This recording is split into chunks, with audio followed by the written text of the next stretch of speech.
하나님의 말씀 사도행전 9장 1절에서 19절까지의 말씀을 보도록 하겠습니다. 오늘 같이 봉독할 부분은 그 가운데서 1절에서 9절까지의 말씀을 봉독하도록 하겠습니다. 사울이 주의 제자들에 대하여 여전히 위협과 살기가 등등하여 대제사장에게 가서 다메섹 여러 회당에 가져갈 공문을 청하니, 이는 만일 그 도를 따르는 사람을 만나면 남녀를 막론하고 결박하여 예루살렘으로 잡아오려 함이라. 사울이 길을 가다가 다메섹에 가까이 이르더니 호련히 하늘로부터 빛이 그를 둘러 비추는지라. 땅에 엎드려져 들음에 소리가 있어 이르시되, 사울아, 사울아, 네가 어찌하여 나를 박해하느냐 하시거늘, 대답하여 주여 누구시나이까? 이르시되 나는 네가 박해하는 예수라.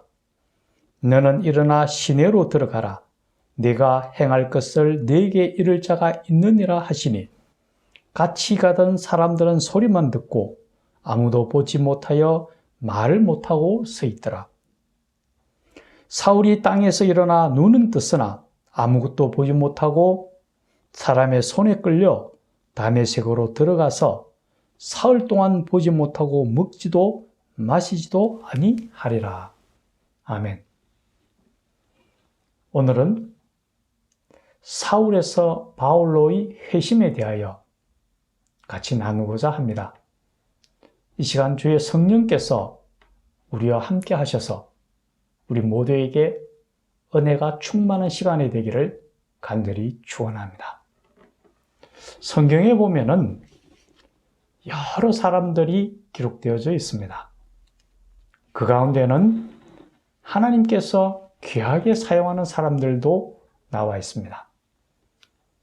그런데 그 중에서 가장 귀한 사람으로 들라고 한다면은 우리는 누구를 들 수 있을까요?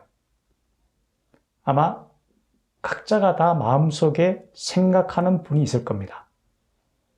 그런데 신약에서 보면은 누구를 막론하고 가장 크게 사용하는 사람으로 든다면은 아마 사도 바울일 겁니다.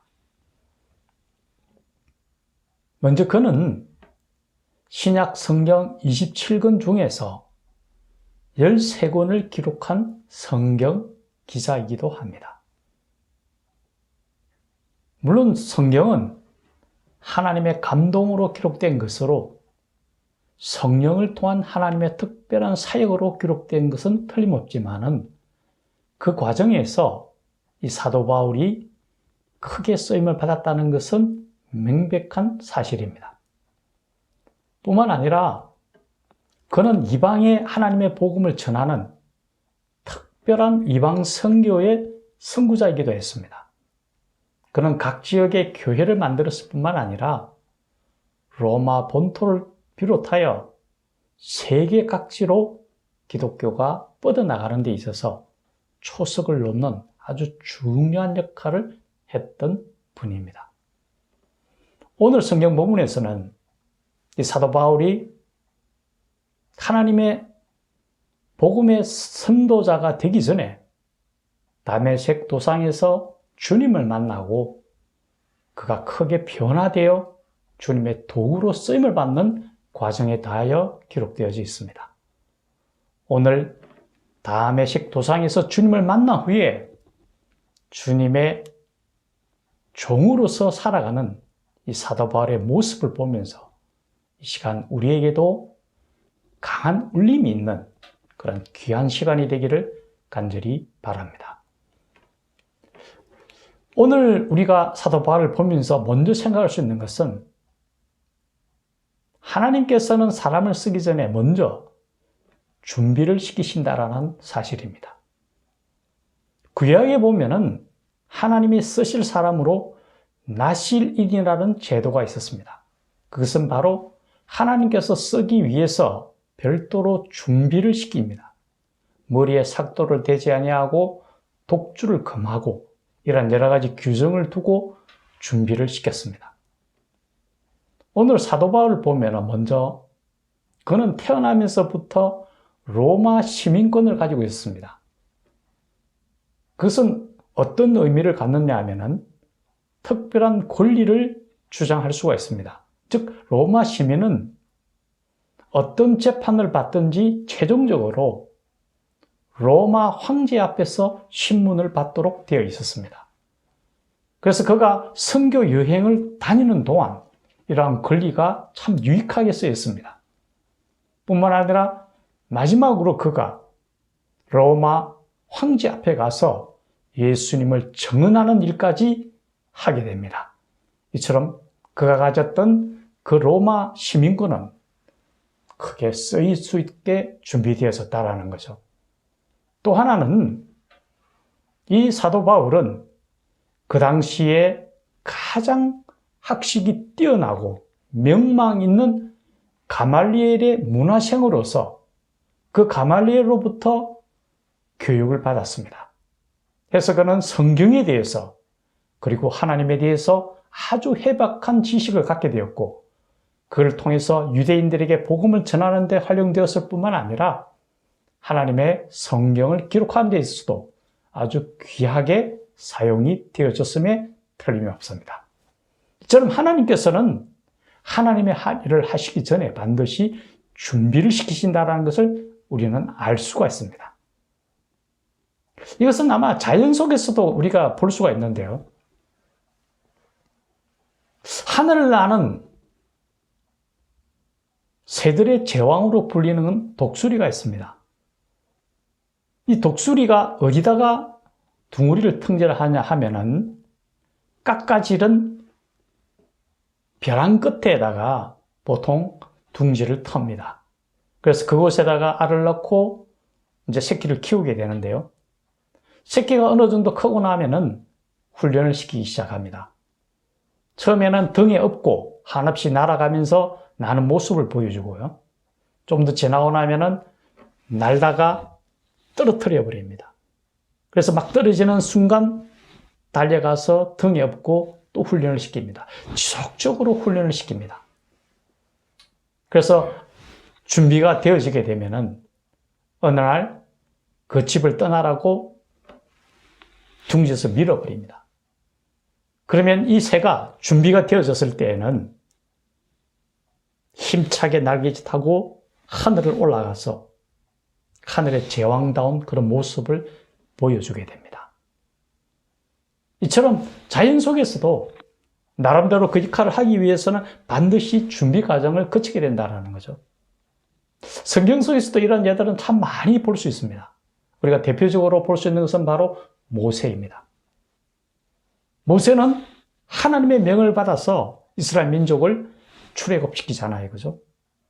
그래서 그들을 하나님이 명하신 곳으로까지 데리고 가게 되는데 그 과정을 보면은 그가 태어나서 궁정에서 애굽의 왕궁에서 40년 동안을 생활하게 되고 그 이후에는 또 40년 동안 광야에서 생활을 하게 합니다. 그가 하나님 앞에서 쓰임을 받기 시작했을 때에 그가 궁정에서 40년 동안 생활을 했기 때문에 바로 앞에 섰을 때에 주눅들지 아니하고 하나님의 말씀을 그대로 증거하고 그와 맞설 수 있었다라는 거죠. 그런 과정이 없었다면은 바로 앞에 섰을 때에 아마 담대하게 하나님의 말씀을 증거하지 못했을 겁니다. 또 그가 이스라엘 민족을 출애굽해서 하나님이 지시할 땅으로 가기 전에 40년 동안 광야 생활을 할 때에 그가 40년 동안 미리 준비했던 그 과정을 통해서 이스라엘 민족들을 안전하게 하나님의 지시할 땅으로 데리고 갈 수 있다라는 거죠. 이처럼 하나님께서는 철저히 준비를 시키신 후에 하나님의 일을 이루신다라는 걸 우리는 알 수가 있습니다. 우리도 마찬가지입니다. 우리 삶을 한번 돌아보시기 바랍니다. 어느 순간 하나님께서 어느 과정이든지 준비를 시키신 후에 하나님의 일을 맡기신다라는 것을 우리는 분명히 알 수가 있을 겁니다. 그래서 좀 더 크게 확대해 본다면은 우리가 이 땅에서 살아가는 모든 한순간순간이 어떤 면에서는 하늘나라로 가기 위한 하나의 과정이라는 것을 알 수가 있습니다. 우리는 하나님의 자녀로서 천국이 우리 것이고 우리는 천국의 시민으로서 반드시 천국으로 가게 됩니다. 그런데 거기 가기 위해서는 그에 합당한 예복을 입어야 되는데 그 과정이 바로 이 땅의 삶일 것입니다. 우리가 이 한순간순간 살아가면서 잊지 말아야 할 것은 내가 이 과정이 끝나고 나면은 나에게 주어지는 것은 바로 천국이라는 것을 잊지 아니하고 한순간도 평안을 누리며 살아가는 것이 우리의 큰 분복임을 알아야 할 것입니다.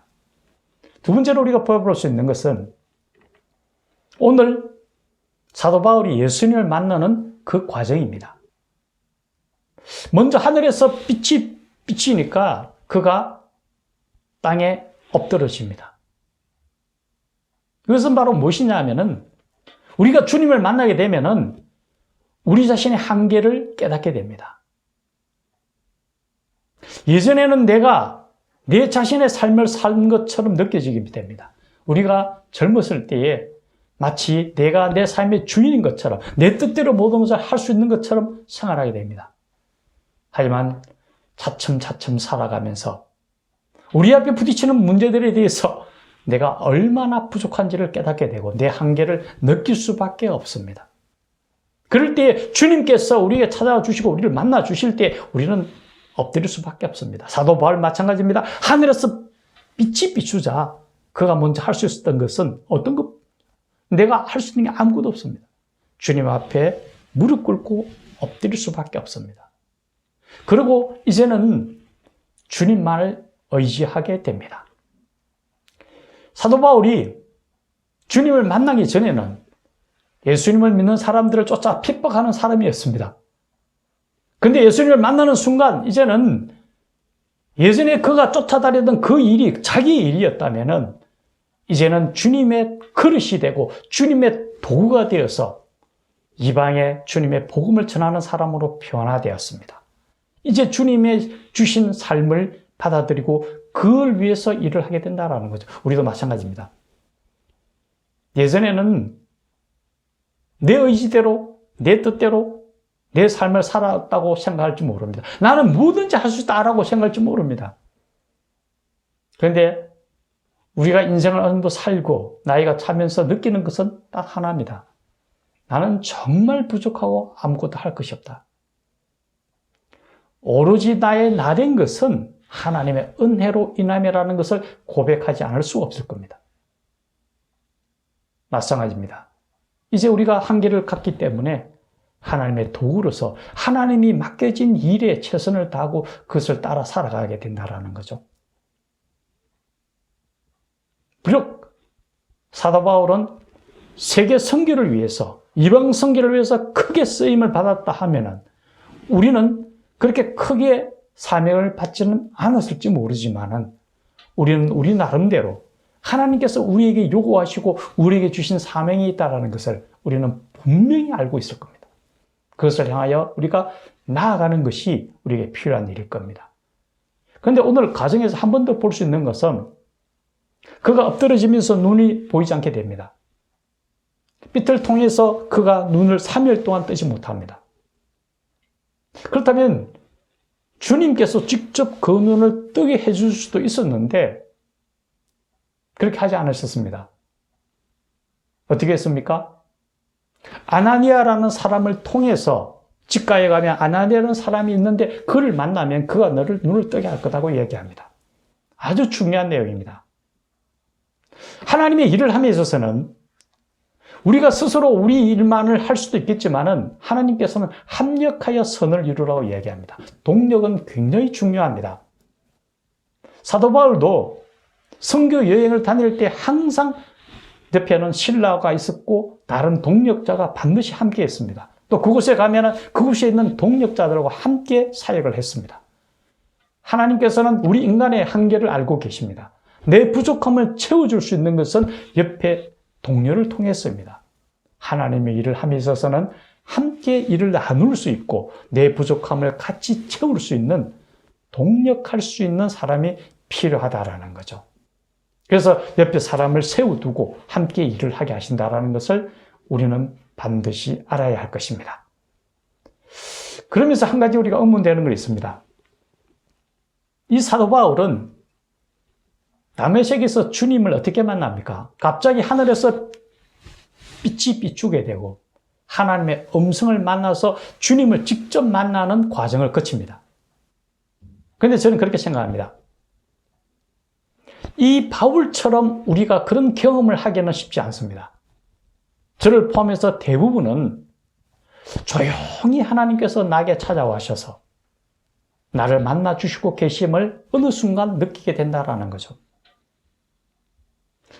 크게 어떤 현상을 통해서 만날 수도 있겠지만은 조용한 가운데서 미세하게 주님께서 우리 마음에 찾아오시고 우리와 함께 거하시는 주님을 만날 수 있다는 거죠. 비가 갑자기 장마비처럼 막 쏟아지는 것만의 비는 아닙니다. 조금씩 오는 비라도 그것이 끊임없이 비가 왔을 때에는 다 대지를 적시게 됩니다. 마찬가지입니다. 우리 안에 계시는 하나님, 주님께서 분명히 우리와 만나주시고 우리 안에 들어와 계셨다는 것을 우리는 분명히 알아야 될 것입니다. 오늘 다메섹 도상에서 주님을 만나는 순간부터 그 삶이 변화되고 주님의 도구로서 귀하게 사용되어지는 사도 바울을 보면서 우리 또한 우리 안에 계시는 주의 성령을 통해서 우리가 사명을 받고 주님의 손을 붙들고 나아가는 이 세상 속에서 우리에게 주어지는 천국을 바라보면서 하루하루 주님이 주신 힘과 능력을 통하여 승리하며 살아가는 하나님의 백성들이 되기를 주님의 이름으로 축원합니다. 같이 기도드리겠습니다. 살아계신 하나님 아버지, 오늘 다메섹 도상에서 주님을 만난 그 사울이 바울로 변화되어서 주님의 귀한 도구로서 이방에 주의 복음을 전하는 이방 선교의 선구자로서 주항에 쓰이는 모습을 바라봅니다.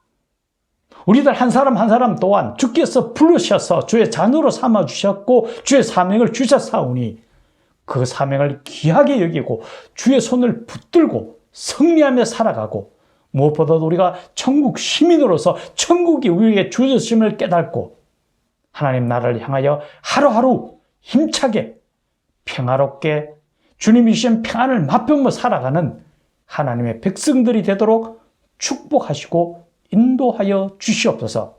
예수님의 이름으로 기도드리옵나이다. 아멘.